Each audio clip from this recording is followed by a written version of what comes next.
Hello everyone and namaskar and welcome to in 11th class from the 10th class. Now today in this class to statistics for economics ये micro का 11th economics का first part है. Now इसके अंदर first unit which is introduction. तो अब हम detail में डिस्कस करेंगे कि जो फर्स्ट यूनिट में उसमें हाउ मेनी चैप्टर्स और what we are going to study and why we are going to study.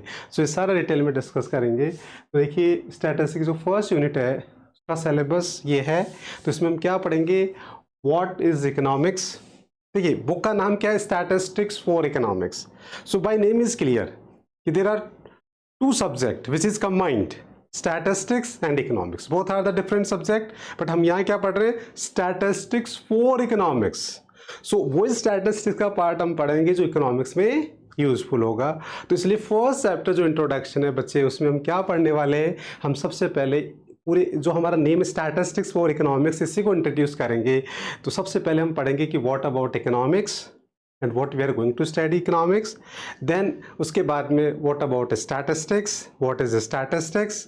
Then हम इन दोनों को क्या करते हैं, कंबाइंड की importance of statistics and functions of statistics for economics, कि why we are going to study statistics for the economics. तो फर्स्ट चैप्टर इंट्रोडक्शन है, introduction of statistics for economics. तो फर्स्ट इकोनॉमिक्स को इंट्रोड्यूस करेंगे, फिर stats को करेंगे और दोनों को कंबाइंड करेंगे.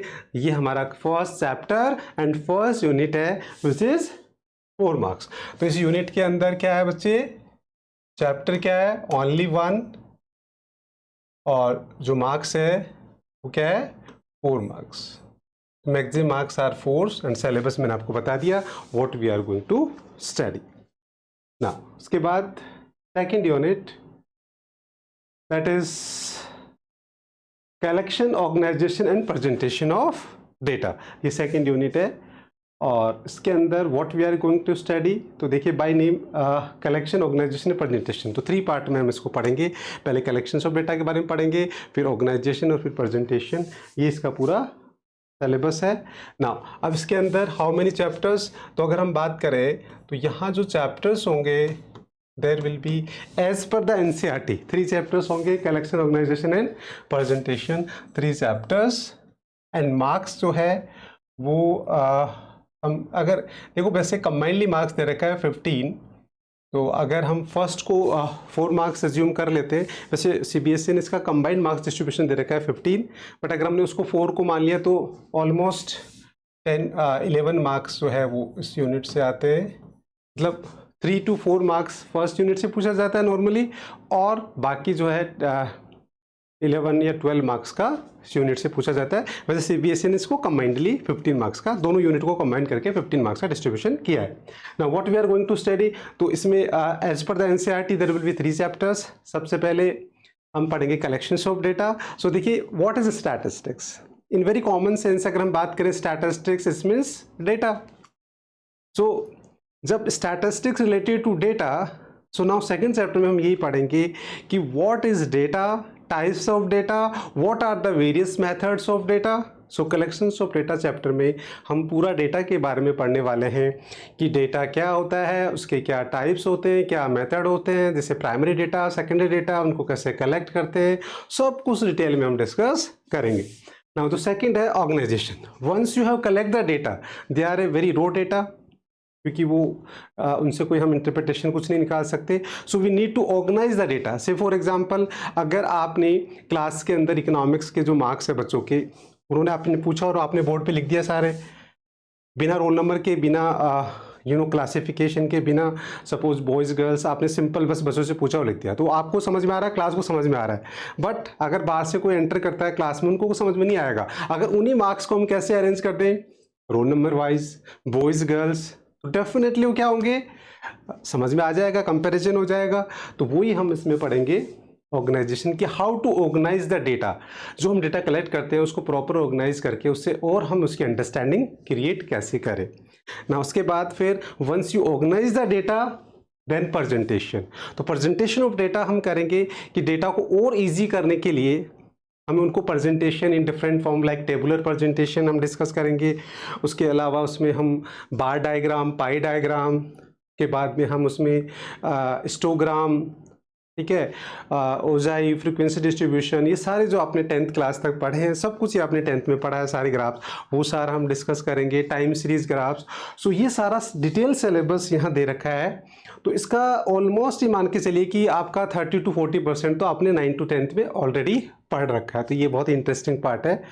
और बच्चे इकोनॉमिक्स का जो इकोनॉमिक्स में स्टैटिस्टिक्स का जो रोल है वो यही है कि इकोनॉमिक्स को समझने के लिए वी नीड डेटा, और जब डेटा को हम क्या कर दें, प्रॉपर कलेक्ट करना सीख जाए, ऑर्गेनाइज करना सीख जाए और प्रेजेंट करना, तो फिर हम उसको इकोनॉमिक्स में यूज़ करके इकोनॉमिक्स की अंडरस्टैंडिंग हम और अच्छी कर सकते हैं। तो इसीलिए हम प्रेजेंटेशन पढ़ रहे हैं, इसीलिए हम कलेक्शंस पढ़ रहे हैं, ऑर्गेनाइजेशन पढ़ रहे हैं, ताकि उस डेटा को इकोनॉमिक्स में यूज़ करके इकोनॉमिक्स की अंडरस्टैंडिंग एक कॉमन, जैसे फॉर एग्जांपल अगर हमारे यहाँ जो फार्मर्स होते हैं, most of the farmers illiterate होते हैं, अगर उन फार्मर्स को आपको रेनफॉल का डेटा अगर आपको समझाना है, तो अब इलिटरेट पर्सन को भी अगर हम स्टैट्स यूज़ कर लें तो उसको आराम से समझा सकते हैं।